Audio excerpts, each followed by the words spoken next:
ചൈനയും പാകിസ്ഥാനും ഭയക്കുന്ന ഒരു ഗംഭീര ആയുധം ഇന്ത്യയുടെ പക്കൽ നിന്നും വരുന്നു എന്ന് കേൾക്കുന്നു. അത് എന്തായാലും സ്ട്രാറ്റജിക്കലി വളരെ ഇമ്പോർട്ടൻ്റ് ആയിരിക്കും എന്നുള്ള കാര്യത്തിൽ സംശയമില്ല. എന്ത് അസ്ത്രമാണത്? എന്ത് ആയുധമാണ്? എങ്ങനെ പ്രയോഗിക്കാനാണ് ഇരിക്കുന്നത്? അത് ഒരു മിസൈലാണ്. ഈ മിസൈലിന്റെ പരീക്ഷണം വിജയമായിരുന്നു. അത് ജൂലൈയിലാണ് നടന്നിട്ടുള്ളത് എന്നുള്ളത്. പക്ഷേ അതിന് പരീക്ഷണം വിജയമായിരുന്നു എന്ന് പറയുമ്പോഴും അതിനെ കുറച്ചുകൂടി നൂതനമായ രീതിയിലേക്ക് എങ്ങനെ മാറ്റിയെടുക്കാം എന്നുള്ളതാണ്. ഏറ്റവും ആക്രമണകാരിയായിട്ടുള്ള, ഏറ്റവും വിനാശകാരിയായിട്ടുള്ള രീതിയിലേക്ക് അതിനെ എങ്ങനെ മാറ്റിയെടുക്കാം എന്നുള്ളതിൻ്റെ ഒരു പരീക്ഷണത്തിലാണ് DRDO വികസിപ്പിച്ചതാണ് ഈ ഒരു മിസൈൽ എന്ന് പറയുന്നത്. പ്രളയ് എന്ന് പറയുന്ന മിസൈലാണ്. അതിന് 500 മുതൽ 1000 കിലോഗ്രാം വരെ ഭാരം വഹിക്കാൻ ശേഷിയുള്ള ഹ്രസ്വ ദൂര മിസൈലാണ് കേട്ടോ. അതാണ് ഇത്. ഈ പറയുന്ന പോലെ എതിരാളികളുടെ ആക്രമണത്തെ ചെറുക്കാനുള്ള പൃഥ്വി മിസൈലിന്റെയും ആക്രമണത്തിന് ഉപയോഗിക്കുന്ന പ്രഹറിന്റെയും ഗുണങ്ങൾ സംയോജിപ്പിച്ച്, അതായത് രണ്ട് മിസൈലിലുള്ള ഗുണങ്ങൾ എന്തെല്ലാമാണോ അതെല്ലാം കൂടി ഒരു മിസൈലിലേക്ക് കൊണ്ടുവന്ന് സംയോജിപ്പിച്ച് നിർമ്മിച്ചിരിക്കുന്ന ഒരു മിസൈലാണ് പ്രളയ് എന്ന് പറയുന്നത്. 150 മുതൽ 500 കിലോമീറ്റർ വരെ ദൂരത്തിലുള്ള ലക്ഷ്യത്തിലേക്ക് ഈ മിസൈലിന് കൃത്യമായിട്ട് പോകാൻ സാധിക്കുമെന്നുള്ളതാണ്. ഒഡീഷയിലെ ബാലസോറിൽ APJ അബ്ദുൽ കലാമിന്റെ പേരിലുള്ള കേന്ദ്രത്തിൽ നിന്ന് 2 തവണയാണ് ജൂലൈയിൽ ഇതിന്റെ പരീക്ഷണ വിക്ഷേപണം നടത്തിയിട്ടുള്ളത്. 2 പരീക്ഷണവും പൂർണ്ണമായിട്ടും വിജയമായിരുന്നുവെന്ന് അന്ന് തന്നെ രാജ്നാഥ് സിംഗ്, പ്രതിരോധ മന്ത്രി രാജ്നാഥ് സിംഗ് പറയുകയും ഒക്കെ ചെയ്തിട്ടുണ്ട്. ഇനി ഇതിന്റെ പരിധി എന്ന് പറയുന്നത് നമ്മൾ നേരത്തെ പറഞ്ഞതുപോലെ 150 മുതൽ 500 കിലോമീറ്റർ വരെയാണ്. ഇതിന്റെ പേലോഡ് എന്ന് പറയുന്നത് 350 മുതൽ 700 കിലോഗ്രാം വരെ ഭാരമുള്ള സ്ഫോടക വസ്തുക്കൾ വഹിക്കാൻ ശേഷിയുണ്ട്. കമാൻഡ് സെന്ററുകൾ, ലോജിസ്റ്റിക്കൽ ബേസുകൾ, എയർബേസുകൾ തുടങ്ങിയവയെല്ലാം തന്നെ തന്ത്രപ്രധാന ഇടങ്ങളെല്ലാം കൃത്യമായിട്ട് ലക്ഷ്യമിടാൻ കഴിയുന്ന ഒരു മിസൈൽ. ഖര ഇന്ധന റോക്കറ്റ് മോട്ടോർ ഉപയോഗിച്ച് പ്രവർത്തിക്കുന്ന ഈ മിസൈൽ അതിവേഗ വിക്ഷേപണ ശേഷിയുള്ളതാണ്. ഓൺബോർഡ് അഡ്വാൻസ്ഡ് നാവിഗേഷനും ഏവിയേഷനും ഒക്കെ ഉപയോഗിച്ചിട്ടുള്ള പറക്കുന്നതിനിടെ സഞ്ചാരപഥത്തിൽ ഇതിനെ മാറ്റി കൊണ്ടുവരാനും സാധിക്കും എന്നുള്ളത് ഇതിൻ്റെ ഒരു പ്രധാനപ്പെട്ട കാര്യമാണ്. അത് സഞ്ചാരപഥത്തിൽ നിന്ന് മാറുമ്പോൾ നമുക്കറിയാമല്ലോ, എതിരാളികൾക്ക് അതുവരെ ട്രാക്ക് ചെയ്തിരുന്നവർക്ക് അവിടെ നിന്ന് ഇതിന്റെ ദിശ മാറുമ്പോഴേക്കും ഇത് കബളിപ്പിച്ച് രക്ഷപ്പെടാൻ സാധിക്കും എന്നുള്ളത് തന്നെയാണ്. അപ്പൊ ഇത്തരത്തിലുള്ള കാര്യങ്ങളെല്ലാം ഒത്തിണങ്ങിയ ഒരു മിസൈൽ, അതിനെ നമ്മളെ അതിനൂതനമായിട്ടുള്ള ഒരു രീതിയിലേക്ക് എങ്ങനെ മാറ്റാം എന്നുള്ള കാര്യമാണ്. ഈ ഹൈ മൊബിലിറ്റി വാഹനത്തിൽ ഘടിപ്പിച്ചിരിക്കുന്ന ഇരട്ട ലോഞ്ചർ സംവിധാനത്തോട് കൂടിയുള്ള പ്രളയ നിർണായകമായ അതിർത്തി പ്രദേശങ്ങളിലൊക്കെ വേഗത്തിൽ വിന്യസിക്കാൻ കഴിയുമെന്നുള്ള ഒരു കാര്യം കൂടിയുണ്ട്. ഇതില് ആണവായുധങ്ങളുടെ കാര്യത്തിൽ ഇന്ത്യ സ്വീകരിക്കുന്ന ആദ്യ ഉപയോഗം നമ്മുടെ ഭാഗത്ത് നിന്ന് ആയിരിക്കില്ല എന്നുള്ള ഒരു നയമുണ്ടല്ലോ. അപ്പോൾ ആ നയത്തിന് കീഴിലാണ് ഇത്തരത്തിൽ പ്രളയ മിസൈലും വിഭാവനം ചെയ്തിട്ടുള്ളത്. അപ്പോൾ ആണവായുധങ്ങൾ ഉപയോഗിക്കാതെ തന്നെ എതിരാളികൾക്ക് ശക്തമായ തിരിച്ചടി നൽകാനായിട്ട് ഈ മിസൈൽ ഇന്ത്യയെ പ്രാപ്തമാക്കുമെന്നാണ് പറയുന്നത്. ഈ മിസൈലിനെ നമ്മുടെ സുഖോയുമായി ഘടിപ്പിക്കുവാനുള്ള നീക്കത്തിലാണ് നമ്മുടെ DRDO ഇപ്പോൾ നടത്തിക്കൊണ്ടിരിക്കുന്ന പരീക്ഷണങ്ങൾ. ഇതിനെ എങ്ങനെ ഇത്തരത്തിൽ കുറച്ചുകൂടി കാര്യക്ഷമമായി പ്രവർത്തിക്കുന്ന രീതിയിലേക്ക് മാറ്റാം എന്നുള്ളൊരു കാര്യമാണ്. അത്തരത്തിലൊരു കാര്യം, അതായത് ആകാശത്ത് നിന്ന് പ്രളയ മിസൈൽ വിക്ഷേപിക്കുന്ന ഒരു കാര്യം വന്നിട്ടുണ്ടെങ്കിൽ അത് പാകിസ്ഥാന്റെ നാശത്തിനായിരിക്കും എന്ന് വേണമെങ്കിൽ നമുക്ക് പറയാം. കാരണം ഏതാണ്ട് ഒരു 1000 കിലോഗ്രാം വരെ ഭാരം വഹിച്ചു 500 കിലോമീറ്റർ വരെ ദൂരത്തിലുള്ള ശത്രുപാളയത്തിലേക്ക് നാശം വിതയ്ക്കാൻ കഴിയുന്ന ഈ മിസൈല് ആണ് സുഖോയിലേക്ക് ഘടിപ്പിക്കാൻ പോകുന്നത്. അപ്പോൾ ഇത് കരയിൽ നിന്ന് കരയിലേക്കാണ്. ആ കരയിൽ നിന്ന് കരയിലേക്കുള്ളതിനെ നമ്മൾ ആകാശത്ത് നിന്ന് തൊടുക്കാൻ കഴിയുന്ന രീതിയിലേക്ക് മാറ്റുകയാണ്. അപ്പൊ ഈ പറയുന്ന പരീക്ഷണം വിജയിച്ചിട്ടുണ്ടെങ്കിൽ തദ്ദേശീയമായിട്ട് നമ്മുടെ മിസൈലുകൾ വികസിപ്പിക്കാൻ കഴിയുന്ന പ്രതിരോധ ശേഷി കൂടി ഭാരതം കൈവരിക്കുകയും ചെയ്യുന്നുണ്ട്. ഇത് പാകിസ്ഥാന് പോലും തടയാൻ പറ്റാത്ത ഒരു കാര്യമായി മാറുകയും ചെയ്യും. ഈ ആകാശത്ത് നിന്ന് ഈ മിസൈൽ വിക്ഷേപിക്കണം എന്നുണ്ടെങ്കിൽ സ്വാഭാവികമായും നമ്മൾ അതൊരു എയർക്രാഫ്റ്റിൽ ഘടിപ്പിക്കേണ്ടി വരുമല്ലോ. അപ്പോൾ നമ്മുടെ തദ്ദേശീയമായിട്ട് നിർമ്മിച്ചിട്ടുള്ള ആധുനിക യുദ്ധവിമാനമുണ്ട്, തേജസ് 30 MK-1 വഹിക്കാൻ കഴിയുന്ന ഒരു മിസൈലുകളുടെ ഭാരത്തിന്റെ കാര്യത്തിൽ അതിനൊരു ശേഷിയുണ്ട്.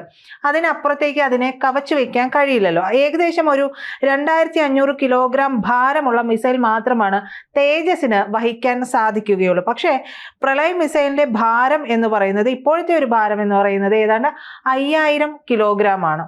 അപ്പോൾ അത് എന്തായാലും തേജസിലേക്ക് ഫിറ്റ് ചെയ്യാനായിട്ട് സാധിക്കില്ല. അപ്പോൾ ഇനി ചെയ്യാൻ പറ്റുന്ന ഒരു കാര്യം എന്ന് പറയുന്നത് പ്രളയ് മിസൈലിന്റെ ഭാരം 2500 കിലോഗ്രാമിലേക്ക് കുറയ്ക്കുക എന്നുള്ളതാണ്. അതിനുള്ള ദൗത്യത്തിലാണ് ഇപ്പോൾ DRDO ചെയ്യുന്നത്.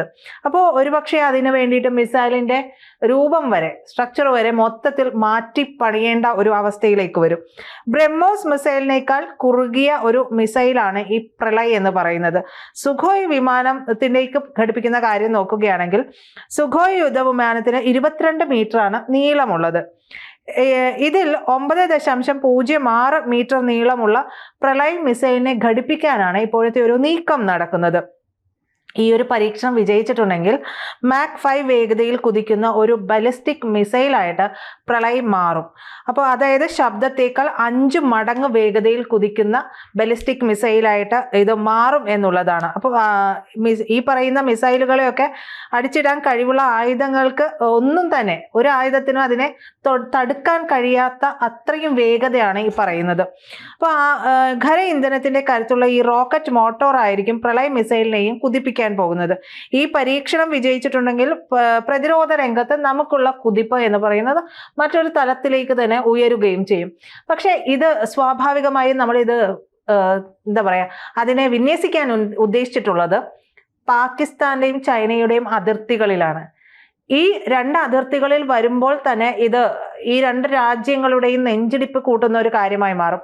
ഇതിനോട് ചേർന്നിട്ട് തന്നെ നമ്മൾ ഇതിനെ എയർക്രാഫ്റ്റ് ആയിട്ട് കൂട്ടി ചേർക്കുന്നതിനെ കൂടി കാണുകയാണെങ്കിൽ ആകാശത്ത് നിന്ന് കൂടി തൊടുക്കുന്ന രീതിയിലേക്ക് വരുമ്പോൾ അത് വേറൊരു എന്താ പറയുക, മാനം കൈവരുമെന്നുള്ളതാണ്. ഇത്രയും പ്രഹരശേഷിയുള്ള ഒരു മിസൈൽ, അതും എയർക്രാഫ്റ്റിൽ നിന്ന് തൊടുക്കാൻ കഴിയുന്നത്. അപ്പോൾ സ്വാഭാവികമായിട്ടും പാകിസ്ഥാന്റെയും ചൈനയുടെയും അതിർത്തികളിൽ അവർക്കുള്ള ഈ വിളച്ചിലുകൾ എന്ന് പറയുന്നത് അങ്ങോട്ട് മുഴുവനായിട്ടും കയ്യിലെടുക്കാൻ, ചേട്ടന്മാരുടെ സാഹസികത അത്രയും മുഴുവനായിട്ട് കയ്യിലെടുക്കാൻ സാധിക്കില്ല. ഏത് നിമിഷം വേണമെങ്കിലും വിന്യസിക്കാവുന്ന, ഏത് നിമിഷം വേണമെങ്കിലും തൊടുക്കാൻ കഴിയാവുന്ന രീതിയിൽ. അപ്പൊ നമുക്കിത് അതിർത്തിയിൽ നിന്ന്, കരയിൽ നിന്ന് കരയിലേക്കും തൊടുക്കാനും കഴിയും, എയർക്രാഫ്റ്റ് വഴിയും തൊടുക്കാൻ കഴിയുന്ന അവസ്ഥയിലേക്ക് വരും. അപ്പോൾ ഒരു മിസൈലിനെ തന്നെ 2 തരത്തിലേക്ക് മാറ്റിക്കൊണ്ട് അതിനെ ഏറ്റവും വിനാശകാരിയായിട്ടുള്ള രീതിയിൽ ഒരു ഭീതിതമായ, അതായത് ഇന്ത്യ ഇത് എപ്പോഴും എടുത്ത് പ്രയോഗിക്കും എന്നുള്ളതല്ല, കൃത്യമായ അവസരങ്ങൾ ഉണ്ടായാൽ മാത്രമേ നമ്മൾ ഇത്തരത്തിലുള്ള കാര്യങ്ങൾ പ്രയോഗിക്കുകയുള്ളൂ. നമുക്കറിയാം, ഈ അറ്റാക്ക് നടത്തിയത് പോലും ക്ഷമയുടെ നെല്ലിപ്പലക തകർന്നു പോയതിന് ശേഷമാണ് നമ്മൾ പഹൽഗാമിന് ഓപ്പറേഷൻ സിന്ദൂർ എന്ന് പറയുന്ന മറുപടി കൊടുക്കുന്നത്. അതും വളരെ കാച്ചിക്കുറുക്കിയ മറുപടി. ആ കാച്ചിക്കുറുക്കിയ മറുപടിയിലൂടെ അവരുടെ പ്രധാനപ്പെട്ട കേന്ദ്രങ്ങളെല്ലാം തന്നെ, അതായത് ഭീകരവാദ കേന്ദ്രങ്ങളെല്ലാം തന്നെ തകർത്തു.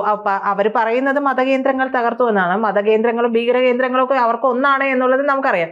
അപ്പൊ ഇത്തരത്തിലുള്ള കാര്യങ്ങളിലേക്കെല്ലാം തന്നെ നമ്മൾ പോകുമ്പോൾ വളരെ സന്തോഷകരമായിട്ടുള്ള ഒരു ആത്മാഭിമാനമൊക്കെ തോന്നുന്ന നിമിഷങ്ങളാണ്. ഇതേ സമയം തന്നെ ഇതിനു വേണ്ടി ഫണ്ടും വകയിരുത്തുമ്പോൾ നമ്മൾ എപ്പോഴും പറയും, എന്തിനാണ് ഇത്രയധികം ഫണ്ട് ഈ പ്രതിരോധ മേഖലയ്ക്ക് വേണ്ടി കൊടുക്കുന്നത്? ആ ഫണ്ട് മറ്റു കാര്യങ്ങൾക്ക് വിനിയോഗിച്ചുകൂടെ എന്നുള്ള ചോദ്യങ്ങളും ഉയർന്നു വരും. ഈ ചോദ്യങ്ങൾ ഉയർന്നു വരുന്നതിനുള്ള ഉത്തരം എന്ന് പറയുന്നത് സത്യത്തിൽ ഇനി വീണ്ടും വീണ്ടും പറയേണ്ട ആവശ്യമില്ല എന്ന് തോന്നുന്നു. ഓപ്പറേഷൻ സിന്ദൂർ തന്നെയാണ് ഇതിന് പ്രധാനപ്പെട്ട ഉത്തരം എന്ന് പറയുന്നത്.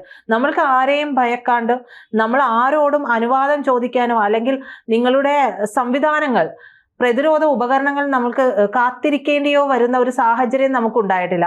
അതിഗംഭീരമായ രീതിയിൽ നമ്മുടെ കരുത്ത് എന്താണ് എന്നുള്ളത് അറിഞ്ഞ ഒരു നിമിഷം കൂടിയായിരുന്നു ഓപ്പറേഷൻ സിന്ദൂറിലൂടെ ഉണ്ടായിട്ടുള്ളത്. എന്താണ് പ്രിയന് തോന്നുന്നത് ഇത്തരത്തിലുള്ള കാര്യങ്ങൾ, അതായത് ഇത്തരത്തിലുള്ള ഗവേഷണങ്ങളും നിർമ്മിതികളും പ്രതിരോധ രംഗത്തെ കുതിപ്പുമൊക്കെ ഒരു രാജ്യത്തിന് കൈവരിക്കേണ്ടത് തന്നെയല്ലേ? തീർച്ചയായിട്ടും ഇന്ത്യ ഇത്തരത്തിലുള്ള മിസൈലുകൾ നിർമ്മിക്കേണ്ടത് ഒരു അനിവാര്യത കൂടിയായിരിക്കുന്നു എന്നുള്ളതാണ്. സാധാരണഗതിയിൽ ഇന്ത്യക്ക് ശത്രുവിനെ നേരിടാൻ മാത്രമുള്ള മിസൈലുകൾ കരുതിയാൽ മതി. പക്ഷേ ഇന്ത്യ ഇന്ന് അങ്ങനെയല്ല. അതിനപ്പുറത്തേക്ക് ഇന്ത്യ ഒരു ആയുധ വ്യാപാരി കൂടിയായി മാറുന്നുണ്ട്. അപ്പോൾ ലോകത്ത് ഇതുവരെ ഉണ്ടായിട്ടുള്ള എക്കോണമികളെ വെച്ച് ഏറ്റവും വേഗത്തിൽ വളരുന്ന ഒരു ശക്തിക്ക് ഏറ്റവും നിർണായകമായ ഒരു വ്യാപാര മേഖല കൂടിയാണ് ആയുധങ്ങൾ എന്നുള്ളത്. അതിൽ പ്രത്യേകിച്ച് മിസൈലുകൾ. ഇന്ത്യ ഒരു മിസൈൽ കരുത്തിൻ്റെ കാര്യത്തിൽ ഒരുപാട് വട്ടം തെളിയിച്ചിട്ടുള്ള ഒരു രാജ്യമാണ്. അതുകൊണ്ട് തന്നെ ഇത്തരത്തിലുള്ള മിസൈലുകൾ ഇത്രയേറെ പ്രത്യേകത അതിനെപ്പറ്റി പറയുമ്പോൾ ഞാൻ അത് ആലോചിക്കുകയായിരുന്നു. അത്രയേറെ കരുത്തുള്ള ഈ മിസൈലുകൾ ഇന്ത്യയുടെ ഭാവി ശോഭനമാക്കും, ഇന്ത്യയുടെ വ്യാപാര മേഖലയെ പുഷ്ടിപ്പെടുത്തും, ഇന്ത്യയുടെ പ്രതിരോധ സംവിധാനങ്ങൾക്ക് ഒരു വജ്രായുധമായി തന്നെ നിലനിൽക്കും. കൂടുതൽ വാർത്തകളും വിശേഷങ്ങളും നിങ്ങളിലേക്ക് എത്താൻ ABC മലയാളം സബ്സ്ക്രൈബ് ചെയ്യുക, ബെൽ ബട്ടണും അമർത്തുക.